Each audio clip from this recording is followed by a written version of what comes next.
Omar, how you doing, man? Good evening, good afternoon, good evening, good evening, yeah, good evening. Listen, good, first of all, congratulations, man. What an amazing piece of work. Well, thank Straight you. in, no messing about. Yeah, well, you know, I don't like to do anything half-cocked, and it's all about evolution.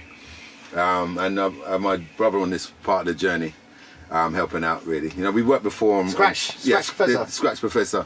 He might be listening now. He might not. You know, might be sleeping. He does one of them really weird jet lag things. Works Oh, through right. the night Body clocks all over the place. Oh, it's ridiculous. But as long as he keeps coming up with beats, like what you hear on the album, then I can't really complain. All right. Well, listen.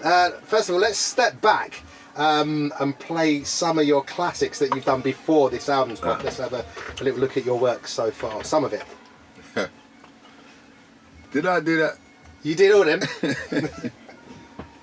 Haven't even really brushed the surface, have we? Do you know what I mean? So many big tunes that you've done. That's a smidgen, I think they That's call just a smidgen, man. But you know, just if anyone has been living under a cave for the last, I don't know, 20 odd years, and you haven't heard any of those tunes, well, there you go. That's what my man's responsible for, and then some. So congratulations, like I said, you got the album dropping tomorrow. How does it feel? You excited? I am actually.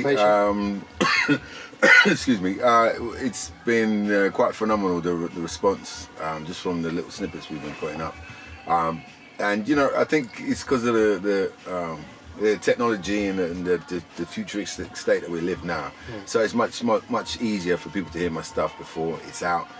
You know, when I started out back in the day, you only had your Radio 1s and your ITVs or your Top of the Popses, and certain things where you could hear that music. Or you know what I mean? You'd have to go for mainstream. That's where you go to listen to it.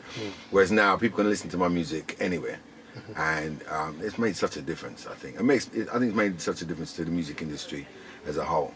So the technology side of things, you know, with the improvement of it all, it's made a difference for the better for you. Because some people say it's derogatory to them because you know all their stuff gets leaked and bootlegs downloads and things like that. Blah, blah, blah. But you know, I've heard that before. But it's kind of like you have to weigh up what's your, you know, everything's changing. Everything changed in the first place, like when we had cassettes. You know, the double cassette tapes. So people were like recording off the radio or making their own little compilations. I mean, obviously the quality was a bit down then, but still people were doing it then. So they're going to do it now. But it's whether you want people to hear your music, if it's about that, or you just out there to make the almighty dollar. I saw a thing on South Park where this kid downloaded something for free, and the guy said, right, come here. And he showed this guy at Lincoln Park who sat in his mansion crying. He goes, why is he crying? He goes, because he can't build that second swimming pool next to this tennis court because you downloaded for free. You know what I mean? And that's kind of the mindset which I'm avoiding that. You know, the reason why I make music because I enjoy it, and I enjoy it when people enjoy my music. You know, that's the main thing. So do you use it to your advantage? Do you kind of spill things or leak things out purposely so you can sort of judge how if it's going to stick, or you know, if you should move on and make some other music? No, not really. I'm not there to try and get any sort of voting points or anything. I mean, people, if you go back through my Instagram, you'll be able to see like the seedlings and the germlings of certain songs on this album. Like from the drum beat, from the chords, from the melody that I was doing. Everybody could see where it started from, and so I kind of took them on a journey. You know what I mean? But it's not for approval, no. Because I'm an artist, man. I have to express myself, and this is how I express myself, through the music. I'm going to say, I don't know if you remember, probably not actually, you may or may, but you you've done a track with Natasha Watts, which is on the album, Insatiable. And I saw you doing the track with her when she did her gig at Under the Bridge. And when you came off stage, we had a little chat for about 2 minutes, and you went to me, man, I've got some tunes coming. I've got a project coming. And you were really excited about it then. I was like, well, as soon as it's ready, well, I didn't know it was going to turn out like that. Well, nor did I, to be quite honest. You know, every time I make an album, I'm grateful for the fact that I've been given another bunch of inspiration to come up with all this different kind of music. And you know, when you start it in a demo form, it sounds like a certain way, but I just had something in my head that went, right, no, you're ready, let's do the album now. So I started to mix, I started to put on the extra stuff like the horns, the strings, harp, extra vocals and things, and I was just blown away by the sound that was coming at me then. You know, I don't see myself as this is me doing it. There's somebody controlling me back there with the strings, you know what I mean, telling me what to do. I'm like a vessel, which, you know, where the expression goes through. So I'm as amazed as anybody else when I'm listening back to it. And especially when I'm listening back to this album, you know, start to finish, I take you on a journey, you know, and I'm hoping that people will get that. You're hands-on as well, because you do pretty much all the production yourself. I know you got your brother Scratch Professor to. I don't know if he does the beats for you or how it works between you. He's play most things. Yeah, bass, drums, and keys is what I do, and I do string arrangements, the horn arrangements, pretty much everything. You know, you got to be in control of my stuff, man. Yeah. So I mean, just 2013, you had The Man that came out, that album. Before that, I think it was 6-7 years before that. 7 years. 7 years before that, you had I Want It. You know, Sing If You Want It. Sing If You Want It, yeah. Sing If You Want It. So, how does it feel? You know, the difference in putting this record out now or for tomorrow compared to then with those two. Well, I'll tell you what, the difference is the buzz. You know, we had Facebook back then, we had Twitter back then, but now I'm seeing a lot more people like latched onto it and tweeting about this album and how excited they are. And the thing is as well, it's worldwide. That's the thing about it, man. You're getting tweets from Argentina, Chile, Mexico, Venezuela.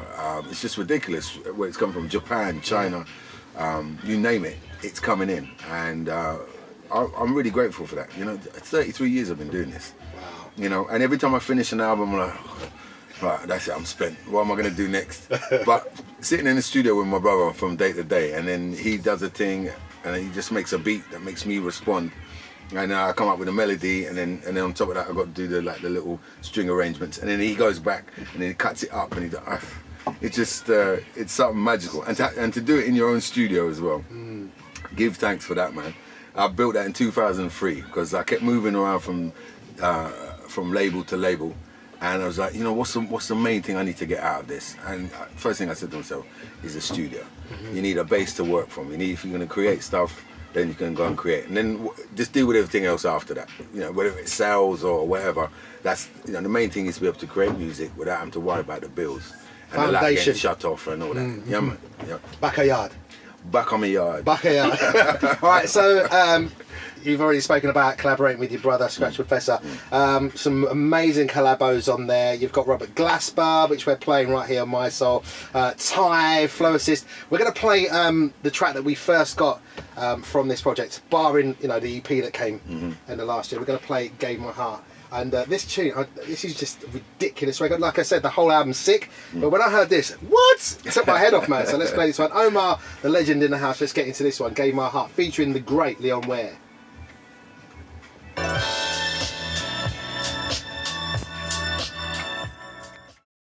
This is Mi-Soul. Mi-Soul family, it's out tomorrow. Less than 24 hours to wait. In fact, midnight. Midnight tonight. Midnight tonight. Go get it. Yeah. That is called Vicky's Tune, taken from the album Loving Beats. Robert Glasper and Ty featuring on this one. You know, I started this one back when I built my studio, and it was 2003. This track? This track. It's the same bass line, same drums. Yeah. But I just kind of like put it away, tucked it away, left it in the vineyard to ferment or get you know, mature, whatever it is. And I'm glad I did it when I did, because if I hadn't, then I wouldn't have had Mr. Glasper or Ty featuring it. You know what I mean? So everything had its moments. Absolutely. Sometimes you just got to wait for the right time. Exactly. And now's the right time. Okay. And before the break, of course, we played Gave My Heart, which features the amazing Leon Ware. Done so many classics, not just solo, but obviously alongside the likes of Marvin Gaye as well. Minnie Riperton, Michael Jackson. Absolutely. And gave us, that's why I came to California, Rocking Eternally. I knew this dude for a whole full year before I knew what he actually did. Me and him were just hanging out in LA and just having a laugh, jokes and stuff. And then I went to a place called the Roxy with him, and it was like that scene in Goodfellas when they walk through the kitchen and they go right up to the front of the stage, and they part all the other tables, and they give you that front seat. Right. I'm like, who is this dude? Gerald Albright on stage shouting out to Leon Ware. I'm like, okay, maybe somebody's special. And then it comes out, Minnie Riperton, Marvin. And I was like, oh my God. Yeah. You know, it's amazing, you know. So I'm very grateful to have known this guy and worked with him. So that's why I'm sending out my utmost love and strength to him right now, you know. Wish him well, man. Yeah, wish him well. absolutely. Get better soon. And so how did the collaboration start? How did you meet him? Like, as in to work with him? Well, initially it was I was singing for a Mid-End festival, Marvin Gaye tribute. Right. And he was the MD for the band. And I was okay. singing, I can't remember which song I was singing, but he was like, oh, yo, man, I like your stuff, man. I'm like, okay, well, you know, that's cool, man. Let's just hang. And There is a story that I could tell you, but I can't tell you because it's drive time and there's probably children at home. Okay. Which is very good and very pertinent to what I'm talking about. But it's very fun. And me and him just clicked from then on. You know, he actually sang on a track on mine. On which album was this now? Number 4, This Is Not a Love Song. Right. He's got a track on there that me, my brother, and him worked on before. But it was like, you know, we have to do something else. And, you know, Rocking You Eternally, that is going to be my favourite Bad tune. Leon Ware tune. We'll play that later. Well, he gave me the masters. So my brother cut the strings up, put a beat on it. I wrote a song, and what you're hearing is the kind of like the finished result. Because I said to him, look man, I've written the song here, can you sing this bit for me? He said, oh yeah man, no problem. And with technology as it is these days, he just sent over his bits over the internet. I put them into the track, and you know. So that is actually Rocking You Eternally cut up and spliced. It kind of is, yeah, Okay. yeah. But you know, you would never know how. No, you wouldn't. You wouldn't. I mean, I know. I love that tune. Yeah. Okay. I heard Leon Ware back in the day, maybe still. I know he's not well, so sending all my love to him. But I heard he was a bit of a ladies' man. I heard that through the grapevine. Well, the thing is that he started doing a lot of his album covers naked. And I think that points you in the right direction. Fair enough, fair enough. All right, with some of the other collabos on there, we've spoken about Leon now and Robert Glasper. We just played Vicky's tune. I mean, another amazing artist doing big things out there. Yeah, I went to see him recently at the Cocos, and this is with the Experiment, and my gosh, what a performer. I've seen him with his trio. Yeah, as well. Johnny Scott's, yeah. He's just so versatile, and I was like, man, could you please do a solo for me on something? I wasn't even sure what it was, and I thought, okay, Vicky's tune. So I sent that to him, and it took a year before I got it back. And he was like, oh man, did you like it? I was like, yeah, sure, wicked. And it took you a year? I listened to the track. You get me? But because I was that confident that what he would do would be fantastic, and you know, I was right. Look what he does. And Ty is spitting over that fast over that track as well. It's amazing. Yeah, he's got some diction, that guy. Yeah, it's man. amazing. That's why I'm glad that I got him on the track as well. Wicked. So like the other collaborations on there, Natasha Watts, we've spoken about Natasha, Flow Assist as well from Flowetry. Flow Assist, yeah. You know, I keep telling her that I went to a Flowetry gig at the Jazz Cafe maybe about 10 years ago, and that was one of my favourite gigs of all time. I did like top 5, top 10 easily, because she's got such a control with the crowd. Yeah. Very funny, very articulate as well. And when we were putting that track together, which is another one we started maybe 2007, 2009, when you know the production was coming together and the arrangements were starting to flow, then it was sort of like we can hear spoken word over that, and who better to do spoken word than Flow Assist? She's the go-to. Absolutely. Well, listen, like you've done the collabos on this.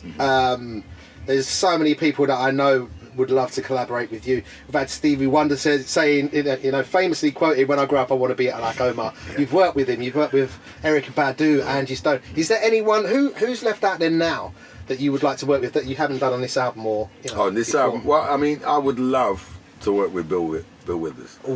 Because he's still with us. Yes, he is. And you know what I mean? That's like one of the legends there. I would like to get inside his brain in terms of lyrics, song content, subject matter. I mean, I can't write left-handed. What? You know what I mean? It's that kind of thing, rather than just singing about straight-ahead love. I love you, you love me, no. Just pick something to talk about. And it's grandma's hands. Absolutely. Do you know what I mean? Yeah.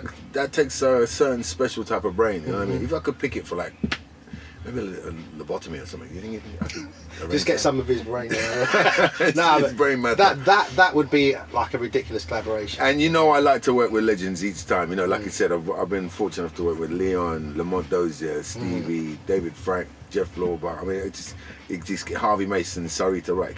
It keeps coming. So that would fit. That would be a nice little feature that would fit in my collection there. As well as the British Collective, of course. The rest of the guys. Who? I don't know who you said that.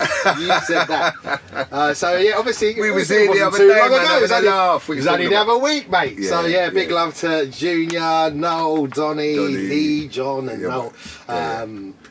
So how is that? I mean, because it must feel that you're on a bit of a treadmill at the moment. You've literally just come off the back of that project. Now you've got your solo project. My solo one. Does it feel that you're spreading yourself thin sometimes, or are you happy to keep going? Not at all. You know, it's sort of a thing where that came off the back of Donnie trying to put a track together where everybody was singing on it, and then people started saying, well, you should work together, that kind of thing. So the five of us, like the core five, decided to get together and work on stuff. Well, when I say that, it's kind of more Donnie. Donnie is the main producer for that music. He was a hard worker there, you know what I mean? We all kind of came in and added to those bits. But it's like I was saying to you earlier on, it's my first experience of being in a boy band. And you know what I mean? In that group dynamic, I've never been in a band before. Did it feel strange? Like, obviously, I'll tell you when it felt strange is when we were doing rehearsals for the first show that we did, and Lee's trying to give us dance moves. She's trying to choreograph. And you could tell by my laugh. I was like, me and Donnie are going, yeah, you lot can carry on with that. I'm just going to bubble at the front, all right? I ain't doing no dance moves. And also I said at the end of we're trying one thing and there's a take and you can hear it. And I goes, well, I think New Edition can sleep soundly in their beds tonight. Do you know what I mean? Because we're not about that. We're not about the perform. You know, maybe Lee is, but when it comes down to the singing now, I have to say we gel very well. I'm very impressed just hearing the five of us singing together because we all know where to go in terms of the harmonies. And that album is really cool, but I reckon we can come up with something even better. So you watch this space. Really? So there's more to come? Oh, yeah. Fantastic. Because I saw you guys do your thing at Margate, and I was intrigued. I wondered how it was going to go down between the only problem that we have is, of course, we're still doing our solo careers, that everybody's off doing different bits and pieces, you know what I mean? So it's trying to get the five of us in the same space together. Yeah. I know this has been a problem before in terms of certain functions that have happened and people complain that I haven't been there, or Donnie or Lee or Noel, you know what I mean? One of us hasn't been there, or two of us, or something like that. That's the thing that we have to sort out in the future. I think you should watch this space because there's some good music still to come from. That's really exciting. Brilliant. All right, well, listen, let's play another track from your album that's dropping tomorrow, Loving Beats. I want to play the track that we spoke about, the Flow Assist. Feeds My Mind, man. Okay. Bad tune. Got Omar live in the place. It's my drive and my soul. Let's get into this one. Feeds My Mind. You know what it is. You know what it is. My Soul. So it's set the game up. Set the game. I know I set the game up. Set the game. I know I set the game up. Set the game, I know I set the game up. Set the game. Yes. The man live in the building, Omar. Doobie doobie doo. I can see this one in a picnic with the oldies dancing together and then getting down. And I don't want to. Yeah, it's got that little boppy feeling, Yeah, hasn't man. Yeah, man. Little two-stepper. Love that. From the album Loving Beats, that's dropping tomorrow. My Soul family, welcome along if you just joined us. We're Ronnie H, joined by the legend that is Omar. Grammys next month. Grammys. Is your... Some of your notes that Scratch Professor, your brother, has won a Grammy. He's got a Grammy for production on Damian Marley's album. Oh, wow. Because back in the day, he actually went on tour with the Marley Boys. Julian Marley's like one of his good mates. So he knows the whole Marley family. Right. And out of that, he's got himself a Grammy. I don't have one. Does he brag about that? Is it because is there any sibling rivalry? No, there is sibling rivalry. Big Gruff, I've got a Grammy. No, there were many times that when this album didn't get made because we just started cussing each other, and one would storm out, and then we like had a moment of clarity and went, right, no, we've got work to do. Let's finish this. Yeah. No, the worst he did was like, oh, you see that Grammy award of mine there? I need to get that framed, please. I'm like, well, why don't you get it framed and put in your house? Well, that's amazing. That's brilliant stuff. All right, so the Grammys are happening. Yeah, the awards. The awards. I know where you're going. There's some albums in that haven't been. I don't think they've been represented properly or at all. This is the thing I've heard this about that. You're going to name something? Yeah, I just named a few there. With Solange is definitely one of them. Number one in this Billboard. new Solange album is not even a contender. I haven't seen it in any of the categories, to be fair. Wow. Which I think is ridiculous. Correct me if I'm wrong, My Soul family. So then, you know, but I know you guys had issues over here as well with the Mobos and all that. You know, do you take any notice of any of those awards ceremonies? Really, I mean, it'd be nice it would be nice to get some kind of recognition, you know what I mean? Yeah, but you talk about the Brits and the Mercurys and the Ivan Novellas and the Mobos and whatever, man. At the end of the day, when I step down the street and somebody says to me, man, I love your stuff, I love what you do, please keep doing it. That is a big boost for somebody's headspace. All I need to do is be able to pay the council tax and electric, put the key in the meter, and stuff like that, basic stuff like that. But awards are kind of like, I knew with one awards, all you had to do was pay 75 quid just to get entered into it. That's ridiculous. And that's what I'm saying, like, you get some of these legend awards going to Mick Hucknall and I'm like... Sorry.